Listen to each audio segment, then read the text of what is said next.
പൗരോഹിത്യത്തിനു വേണ്ടി 2000 പരം വർഷങ്ങൾക്ക് മുമ്പ് യേശുക്രിസ്തു ഈ ഭൂമിയിൽ മനുഷ്യനായിട്ട് അവതരിച്ചു. ദൈവമായിരിക്കുന്ന മനുഷ്യവേഷത്തിൽ ഈ ഭൂമിയിൽ വന്നത് ആദ്യകാലത്തിന്റെ മനുഷ്യവേഷത്തിനു വേണ്ടി താൻ തന്നെ തന്റെ ജീവനെ കൊടുത്ത് നിത്യജീവനിലേക്ക് മനുഷ്യനെ അടുപ്പിക്കുന്നതിന് വേണ്ടി ആ ദൈവ സ്നേഹത്തിന്റെ ഭാഗമായിട്ടാണ് യേശു ഭൂമിയിൽ വന്നത്.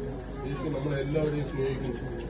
ജാതിയോ മതമോ വർണ്ണമോ വർഗമോ ദൈവത്തിനില്ല. ദൈവത്തിന്റെ സൃഷ്ടിയാണ് സകല മനുഷ്യർക്കും. ആ മനുഷ്യന്റെ ഹൃദയം ദൈവത്തിന് കൊടുക്കണമെന്ന് ദൈവം ആഗ്രഹിക്കുന്നു. ആ ദൈവം നമ്മുടെ ഹൃദയത്തിൽ സ്ഥാനം കൊടുത്താൽ ദൈവത്തിന്റെ സമാധാനം നമ്മുടെ ഭവനത്തിലുണ്ടാകും, നമ്മുടെ ജീവിതത്തിലുണ്ടാകും. അത് നമുക്ക് അനുഗ്രഹമായി തീരും. അങ്ങനെ ആ യേശുക്രിസ്തുവിനെ നിങ്ങളോട് അറിയിക്കുവാൻ യേശുക്രിസ്തു ക്രിസ്ത്യാനികളുടെ മാത്രം ദൈവമല്ല, സകല മനുഷ്യവർഗത്തിന്റെ ദൈവമാണെന്നുള്ള സന്ദേശം നമുക്കെല്ലാവർക്കും വേണ്ടിയാണ് യേശു ക്രൂശിൽ മരിച്ചെന്നുള്ള സന്ദേശം അറിയിക്കുക എന്നാണ് ഞങ്ങൾ വന്നത്. ആ ദൈവത്തിന്റെ സമാധാനം നിങ്ങളുടെ മേലുണ്ടാകട്ടെ, ഈ ഭവനത്തിന്റെ മേലുണ്ടാകട്ടെ. ഞങ്ങൾ ഒരു വാക്ക് നിങ്ങൾക്ക് വേണ്ടി പ്രാർത്ഥിക്കും.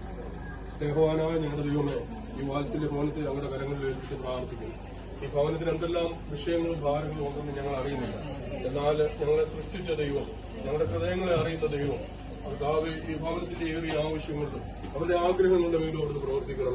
ദൈവിക സമാധാനം കൊണ്ട് ഈ ഭവനത്തെ നിറയ്ക്കണം.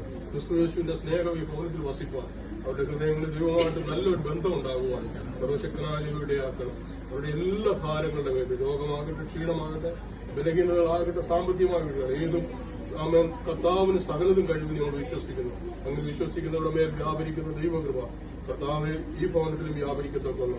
ഓരോ ഹൃദയങ്ങളെ ദൈവസന്നിധി സമർപ്പിക്കപ്പെടുവാൻ ഇടയാകണം. സകല നന്മകളാലും നിറയ്ക്കും യേശുവിന്റെ നാമത്തിൽ തന്നെ.